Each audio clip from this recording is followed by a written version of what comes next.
الحمد لله وحده، والصلاة والسلام على من لا نبي بعده. أما بعد فأعوذ بالله من الشيطان الرجيم. بسم الله الرحمن الرحيم. يا أيها الذين آمنوا اتقوا الله ولتنظر نفس ما قدمت لغد واتقوا الله إن الله خبير بما تعملون. آمنت بالله صدق الله العظيم. وقال النبي صلى الله عليه وسلم: اتقوا الله ربكم وصلوا خمسكم وصوموا شهركم وأدوا زكاة أموالكم وأدوا زكاة أموالكم وأطيعوا ذا أمركم تدخلوا جنة ربكم. رب اشرح لي صدري ويسر لي أمري واحلل عقدة من لساني يفقه قولي.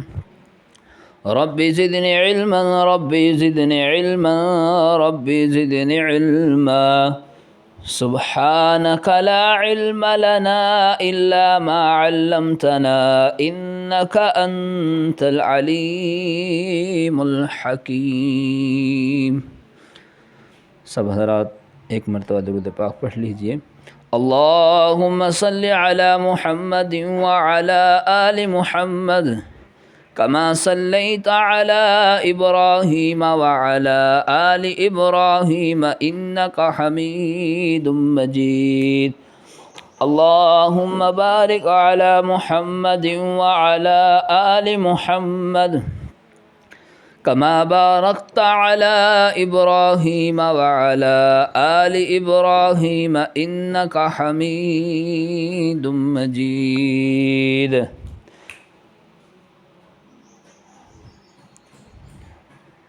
سورج کا نکلنا تو بس ایک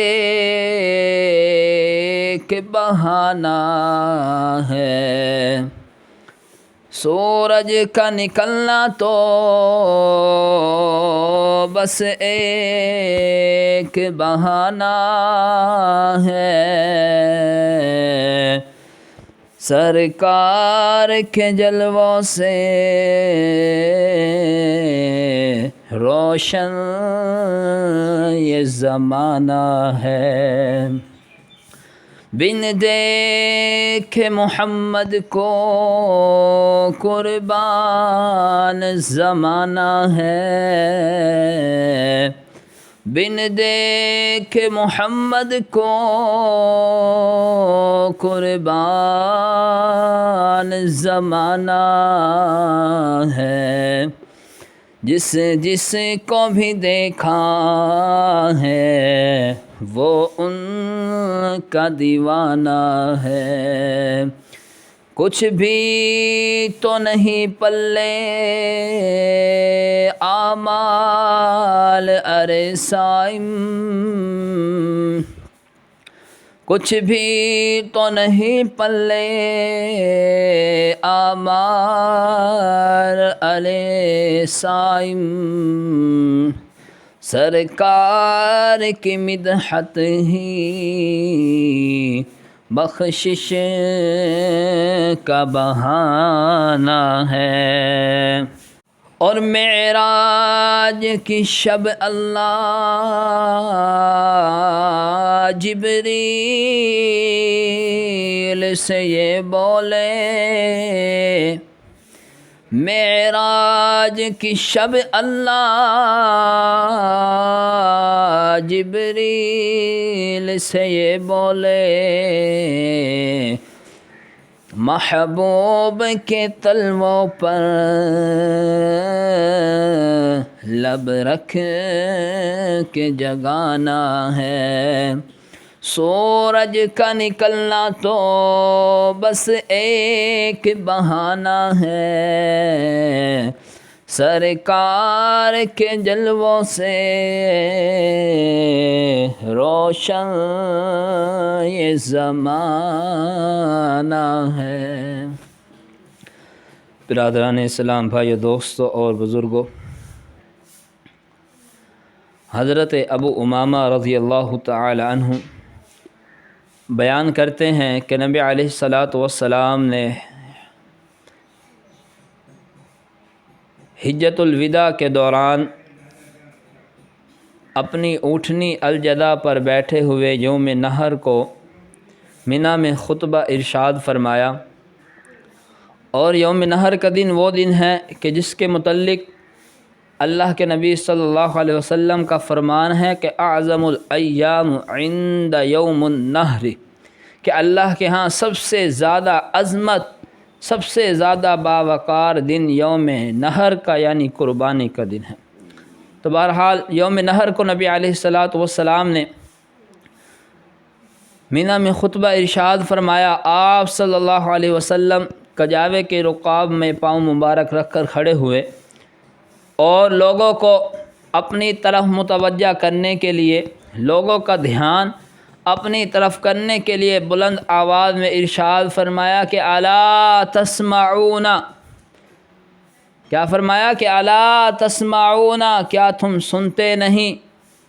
تو پھر نبی علیہ السلام نے اس کے بعد 3 مرتبہ ارشاد فرمایا الا لعلکم لا ترونی بعد عامکم ھذا، الا لعلکم لا ترونی بعد عامکم ھذا، الا لعلکم لا ترونی بعد عامکم ھذا، شاید تم مجھے آئندہ سال نہ دیکھ سکو، شاید تم مجھے آئندہ سال نہ دیکھ سکو۔ تو ایک شخص سب سے پیچھے بیٹھا تھا، تو اس نے عرض کی کہ یا رسول اللہ صلی اللہ علیہ وسلم، اب آپ ہمیں کس بات کا حکم دیتے ہیں؟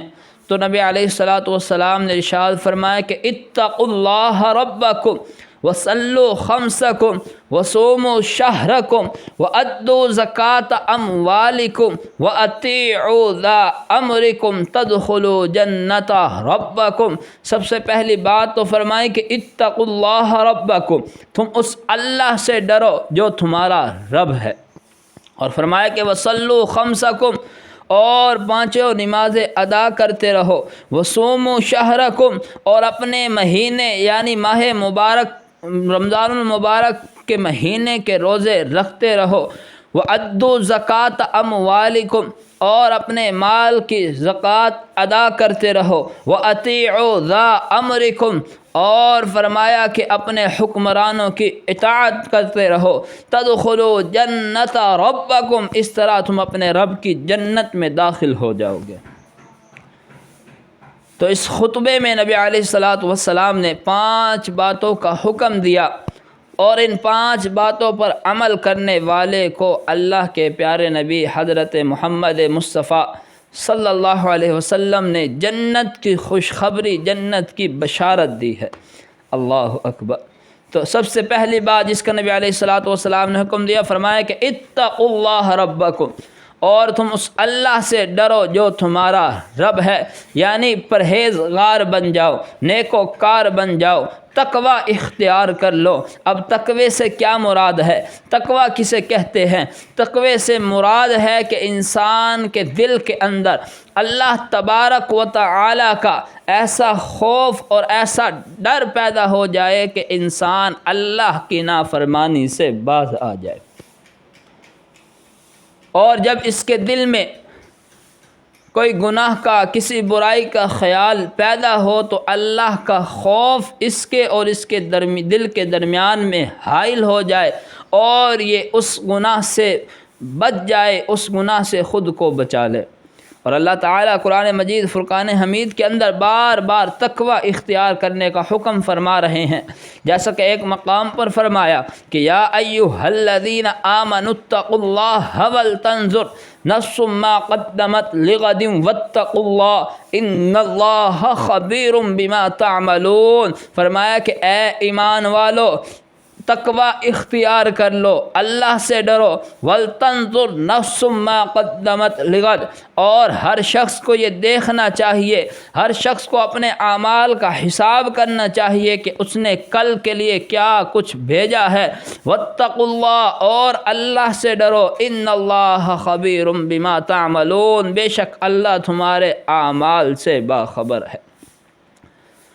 تو اس آیت کریمہ کے اندر اللہ تبارک و تعالی ایمان والوں کو مخاطب کر کر فرما رہے ہیں کہ یا ایھا الذین آمنوا اتقوا اللہ، کہ اے ایمان والو اللہ سے ڈرو، تقوی اختیار کر لو، پرہیزگاری اختیار کر لو، نیک و کار بن جاؤ۔ اور آگے فرمایا کہ ولتنظر نفس ما قدمت لغد، ہر شخص کو یہ دیکھنا چاہیے، ہر شخص کو اپنے اعمال کا حساب و کتاب کرنا چاہیے، ہر شخص کو اپنے اعمال کا محاسبہ کرنا چاہیے کہ اس نے کل یعنی قیامت کے دن کے لیے کیا کچھ آگے بھیجا ہے، کیا کھویا ہے، کیا پایا ہے، کتنی نیکیاں اپنے نام اعمال میں درج کی ہے اور کتنی برائیاں۔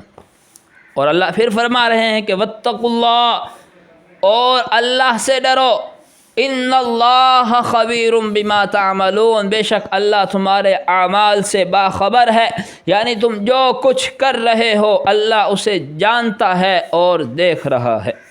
اور اسی طرح ایک دوسرے مقام پر اللہ تبارک و تعالی ارشاد فرماتے ہیں وَمَن يَتَّقِ اللَّهَ يَجْعَل لَّهُ مِنْ أَمْرِهِ يُسْرًا، کہ جو اللہ سے ڈرتا ہے اللہ اس کے ہر کام کو اس کے لیے آسان بنا دیتا ہے۔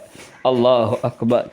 جو اللہ سے ڈرتا ہے، تقوی اختیار کرتا ہے، پرہیزگاری اختیار کرتا ہے، اس دنیا میں رہ کر اللہ کا بندہ بن کر اللہ کی بندگی کرتا ہے، اللہ کا بندہ بن کر اس دنیا میں زندگی بسر کرتا ہے، اللہ کا بندہ بن کر اس دنیا میں زندگی گزارتا ہے، تو اللہ فرما رہے ہیں یجعل لہ من امرہ یسرا، کہ ہم اس کے ہر کام کو اس کے لیے آسان بنا دیتے ہیں۔ یعنی جو اللہ سے ڈرتا ہے، تقوی اختیار کرتے ہیں، تو اللہ فرما رہے ہیں کہ اس کے ہر کام میں اللہ کی مدد شامل حال ہو جاتی ہے۔ تو بہرحال پہلی بات جس کا نبی علیہ الصلوۃ والسلام نے حکم دیا، فرمایا کہ اتقوا اللہ ربکم، اور اس اللہ سے ڈرو جو تمہارا رب ہے۔ اور دوسری بات جس کا نبی علیہ الصلوۃ والسلام نے حجۃ الوداع کے دوران حکم دیا، فرمایا کہ وصلوا خمسکم، اور پانچوں نمازیں ادا کرتے رہو۔ میرے بھائی دوستوں اور بزرگوں، دن رات میں ہر مسلمان پر 5 وقت کی نماز فرض ہے۔ توحید و رسالت کے اقرار کے بعد انہیں پابندی سے اپنے وقت پر ادا کرنا دین اسلام کے بنیادی رکن میں سے ایک اہم رکن ہے۔ اور نماز کی فضیلت اور فرضیت کے بارے میں اللہ کے نبی صلی اللہ علیہ وسلم نے ارشاد فرمایا کہ اللہ تبارک و تعالی نے دن رات میں 5 وقت کی نماز ہر مسلمان پر فرض کی ہے۔ اب جو بندہ ان نمازوں کی پابندی کرتا ہے، اپنے وقت پر پڑھتا ہے، وضو بھی اچھی طرح کرتا ہے، خشوع خضوع سے پڑھتا ہے، اور فرمایا کہ رکوع سجود بھی کرتا ہے، تو آپ صلی اللہ علیہ وسلم نے فرمایا کہ اللہ ایسے بندے کو اپنی ذمہ داری پر جنت میں داخل فرمائیں گے۔ اور جو ایسا نہیں کرتا، یعنی وقت کی پابندی نہیں کرتا، جی میں آتا ہے پڑھ لیتا ہے، جب جی چاہتا ہے چھوڑ دیتا ہے، تو آپ صلی اللہ علیہ وسلم نے فرمایا کہ ایسے بندے کی اللہ پر کوئی ذمہ داری نہیں ہے، اللہ چاہیں گے جنت میں داخل کر دیں گے، اگر چاہیں گے تو دوزخ میں پھینک دیں گے۔ اور اسی طرح میرے بھائی دوست اور بزرگوں، کل قیامت کے دن جس اعمال کا سب سے پہلے حساب ہوگا وہ نماز ہے۔ رسول اللہ صلی اللہ علیہ وسلم کا ارشاد گرامی ہے، قیامت کے دن سب سے پہلے نماز کا حساب ہوگا۔ جس کی نماز صحیح اور درست نکل آئی اس کے باقی اعمال بھی صحیح اور درست ہوں گے، اور جس کی نماز خراب نکلی تو اس کے باقی اعمال بھی خراب ہوں گے۔ تو بہرحال میرے بھائی دوست اور بزرگوں، حجۃ الوداع کے موقع پر دوسری بات جس کا نبی علیہ الصلاۃ والسلام نے حکم دیا، فرمایا کہ وَصَلُّوا خَمْسَكُمْ، اور پانچوں نمازوں کو ادا کرتے رہو۔ اور اسی طرح تیسری بات جس کا نبی علیہ الصلاۃ والسلام نے حکم دیا، فرمایا کہ وَصُومُوا شَهْرَكُمْ، اور اپنے مہینے کے رمضان المبارک کے روزے رکھتے رہو۔ میرے بھائی دوست اور بزرگوں، جس طرح ہر مسلمان پر دن رات میں 5 وقت کی نماز فرض ہے، اسی طرح رمضان المبارک کے روزے بھی ہر مسلمان پر فرض ہے۔ اللہ قرآن میں فرماتے ہیں، یا ایھا الذین آمنوا کتب علیکم الصیام کما کتب علی الذین من قبلکم لعلکم تتقون، کہ اے ایمان والو، روزے تم پر فرض کر دیے گئے ہیں جیسے تم سے پہلے لوگوں پر فرض کیے گئے تھے، لعلکم تتقون۔ پھر آگے اللہ نے روزے فرض کرنے کا مطلب بھی بتلا دیا کہ آخر کیا مقصد ہے، روزے تم پر کیوں فرض کیے گئے ہیں۔ فرمایا کہ لعلکم تتقون، تاکہ تم تقوی کی راہ اختیار کر لو، پرہیزگار بن جاؤ، نیکوکار بن جاؤ، صحیح اور درست راستے پر گامزن ہو جاؤ۔ اور اسی طرح میرے بھائی دوست اور بزرگوں، احادیث مبارکہ میں بھی نبی علیہ الصلاۃ والسلام نے روزوں کی فضیلت کے متعلق بہت باتیں ارشاد فرمائی ہے، جن میں سے ایک فضیلت نبی علیہ الصلاۃ والسلام نے ارشاد یہ فرمائی کہ جو بندہ رمضان المبارک کے روزے ایمان اور یقین کے ساتھ اللہ سے اجر و ثواب طلب کرتے ہوئے رمضان کے روزے رکھتا ہے، تو آپ صلی اللہ علیہ وسلم نے فرمایا کہ اللہ اس کے پچھلے تمام گناہوں کو معاف فرما دیتے ہیں۔ احادیث مبارکہ میں اور بھی کئی فضائل بیان ہوئے ہیں، لیکن یہاں پر صرف یہ بتلانا مقصود ہے کہ اللہ کے نبی صلی اللہ علیہ وسلم نے خطبہ حجۃ الوداع کے دوران بہت بڑے مجمع کے سامنے جہاں دیگر اعمال صالحہ کا تذکرہ کیا، تاکید فرمائی، تو وہاں پر آپ صلی اللہ علیہ وسلم نے روزوں کا بھی تذکرہ کیا، روزوں کی بھی تاکید فرمائی، تاکہ اس کے بارے میں کسی قسم کا کوئی شک و شبہ باقی نہ رہے۔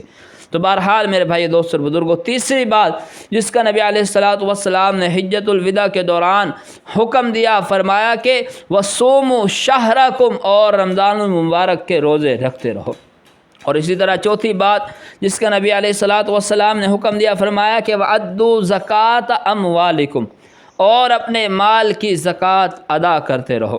اللہ تبارک و تعالی نے قرآن مجید فرقان حمید کی متعدد آیات مبارکہ میں جہاں نماز قائم کرنے کا حکم دیا ہے، تو ساتھ ہی اللہ تعالی نے زکوٰۃ ادا کرنے کا بھی حکم دیا ہے، جو زکوٰۃ کی اہمیت پر ایک دلیل ہے کہ زکوٰۃ کی اہمیت بھی جو ہے نماز سے کم نہیں۔ تو بہرحال میرے بھائی دوست اور بزرگوں، اس لیے اصحاب اموال کو زکوٰۃ کی ادائیگی میں کوئی کمی پیشی نہیں کرنی چاہیے۔ اور حضرت ابو بکر صدیق رضی اللہ تعالی عنہ کے دور خلافت کے آغاز میں جن لوگوں نے زکوٰۃ دینے سے انکار کر دیا، تو آپ رضی اللہ تعالی عنہ نے ان کے خلاف اعلان جنگ کرتے ہوئے فرمایا، جس کا مفہوم ہے کہ اللہ کی قسم، اگر تم مجھے ایک رسی دینے سے بھی انکار کرو گے جو تم رسول اللہ صلی اللہ علیہ وسلم کو دیا کرتے تھے، تو میں اس پر بھی ان سے جنگ کروں گا۔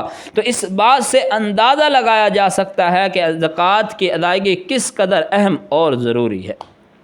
اور حضرت معاذ رضی اللہ تعالی عنہ کو جب نبی علیہ الصلاۃ والسلام نے یمن کا حاکم بنا کر بھیجا، تو آپ صلی اللہ علیہ وسلم نے ارشاد فرمایا کہ اے معاذ، وہاں جا کر سب سے پہلے لوگوں کو توحید و رسالت کی دعوت دینا، اور جب وہ ایسا کر لے تو پھر انہیں بتلانا کہ اللہ تعالیٰ نے دن رات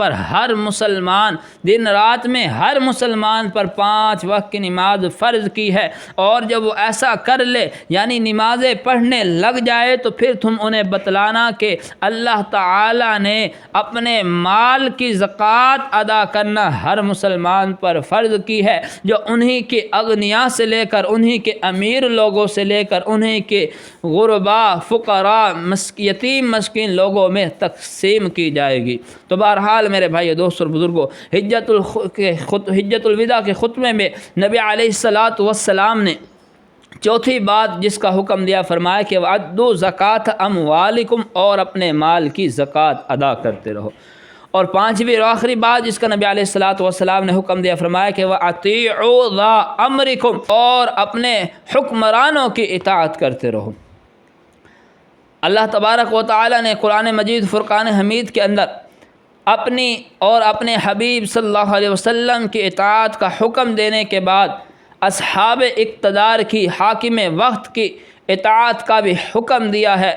ارشاد باری تعالی ہے کہ یا ایھا الذین آمنوا اطیعوا اللہ واطیعوا الرسول واولی الامر منکم، فرمایا کہ اے ایمان والو، اطیعوا اللہ، اللہ کی اطاعت و فرما برداری کرو، واطیعوا الرسول، اور رسول اللہ صلی اللہ علیہ وسلم کی اطاعت و فرما برداری کرو، اور واولی الامر منکم، اور اس کی جو تم میں اصحاب اقتدار ہو۔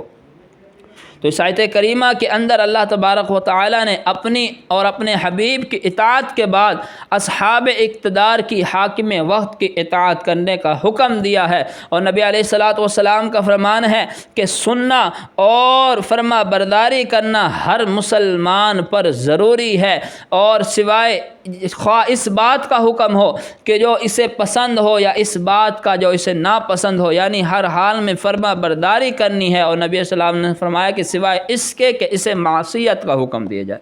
چنانچہ اللہ اور اللہ کے رسول صلی اللہ علیہ وسلم کی نافرمانی کے حکم میں اصحاب اقتدار کی، حاکم وقت کی بات کو نہ سنا جائے گا، نہ ہی مانا جائے گا۔ تو بہرحال میرے بھائی دوست اور بزرگوں، پانچویں اور آخری بات جس کا نبی علیہ الصلاۃ والسلام نے حکم دیا، فرمایا کہ وَأَطِيعُوا ذَا أَمْرِكُمْ، اور اپنے حکمرانوں کی اطاعت کرو۔ تو نبی علیہ الصلاۃ والسلام نے خطبۃ حجۃ الوداع کے موقع پر ان پانچ باتوں کا حکم دیا۔ اور پہلی بات تو یہ کہ اتقوا اللہ ربکم، تم تقوی اختیار کر لو۔ دوسری بات یہ کہ وصلوا خمسکم، تم ماہ مبارک تم پانچوں نمازیں ادا کرتے رہو۔ تیسری بات کہ وصوموا شہرکم، تم رمضان مبارک کے روزے رکھتے رہو۔ اور چوتھی بات فرمایا کہ وَأَدُّوا زَكَاةَ أَمْوَالِكُمْ، اور اپنے مال کی زکوٰۃ ادا کرتے رہو۔ اور پانچویں بات جس کا نبی علیہ الصلاۃ والسلام نے حکم دیا، فرمایا کہ وَأَطِيعُوا ذَا أَمْرِكُمْ، اور تم اپنے حکمرانوں کی اطاعت کرتے رہو۔ اور ان پانچ باتوں کا حکم دینے کے بعد نبی علیہ الصلاۃ والسلام نے ارشاد فرمایا کہ اگر تم ان پانچ باتوں پر عمل کرو گے، ان پانچ باتوں پر ان پانچ باتوں پر زندگی بسر کرو گے، فرمایا کہ تدخلوا جنت ربکم، اس طرح تم اپنے رب کی بنائی ہوئی جنت میں داخل ہو جاؤ گے۔ اللہ تعالیٰ سے دعا ہے کہ اللہ تعالیٰ ہمیں ان باتوں پر عمل کی توفیق عطا فرمائے۔ اللہ تعالیٰ دنیا آخرت کی ہمیں خیر بھلائی نصیب فرمائے، آمین یا رب العالمین، وما علینا الا البلاغ المبین۔